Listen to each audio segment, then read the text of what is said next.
Yo, it's your boy CeeBrown coming to you live with this Dunkin on Sports.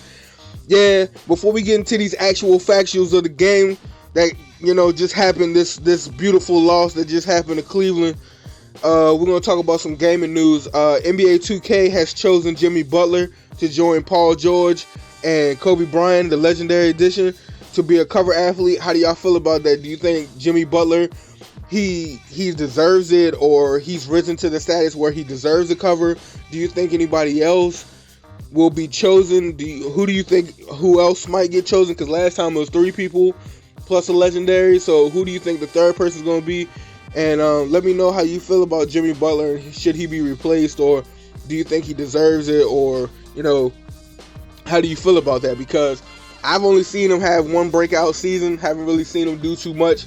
They didn't even make the playoffs this year, so I haven't seen enough from the young man to say, yay or nay. But 2K chose him, so 2K17 coming out September 16th.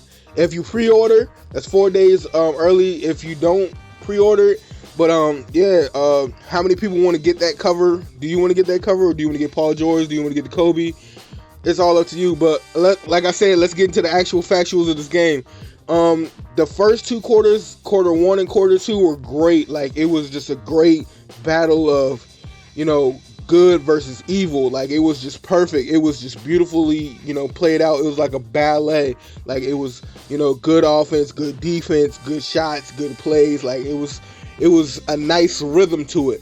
Also, Cleveland came up to a great scheme of playing Tristan Thompson on the switch to cover Curry, and that really distracted him and made him go left, and he's not really a left-handed type of player, so that definitely disrupted things. And it was a great, close, tight-knit game. It was sit on the edge of your seat, stop chewing your food type of game. And then halftime came, and it was like they just mentally checked out. Like, they just basically threw it in. Like, they were like, hey, we got this, we got it on the bag, we at home, we gonna win this, we gonna take it home. And they went on a stint. They just flew. Golden State just took off. Like, they saw that window of opportunity where, Cleveland was relaxing, and they just took off. Also, they had this stint where Verjao was getting all the rebounds and all the tap backs, and I think that was the last 3 or 4 minutes of the third quarter. And Kevin Love wasn't boxing out, and he was just getting out rebound. Like, Verjao was just going off. Yeah, Verjao is the traitor. He is the one that left Cleveland, or he got traded. Let me say traded. He got traded to Portland. Portland waived him, and then he ended up on Golden State. But still, in the same sentence, he was still a traitor. Like, he could have chose not to go to Golden State. He could have chose not to, receive that contract, knowing that that was his arch nemesis. But hey, it happened. It's done with. He's playing. So what? So let's move forward. But back to the game. Like, man, Kevin Love is trash, man. They have so much faith in this man, and they've been talking about him before the game even started. Will he play?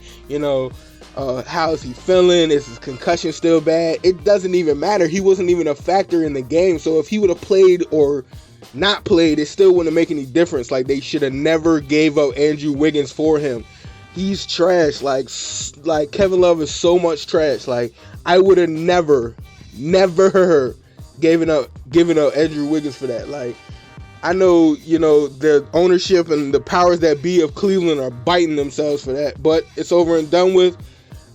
It was hats off to all the people in the playoffs that's played in the playoffs this year.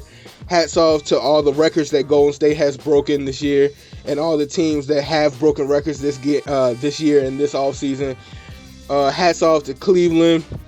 Hats off to Golden State.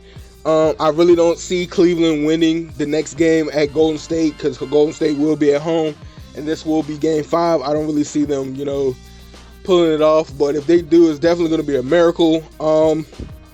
It's a hard-fought series. I think they will break up Cleveland this year, and they'll find a better coach. That's even if LeBron decides to stay, because there's a lot of chatter amongst me and my friends saying that he might go back to Miami. He's, going to give up this dream of bringing his ring home for his, hometown. But who knows what's going to happen. Thanks for tuning in to Dunkin on Sports.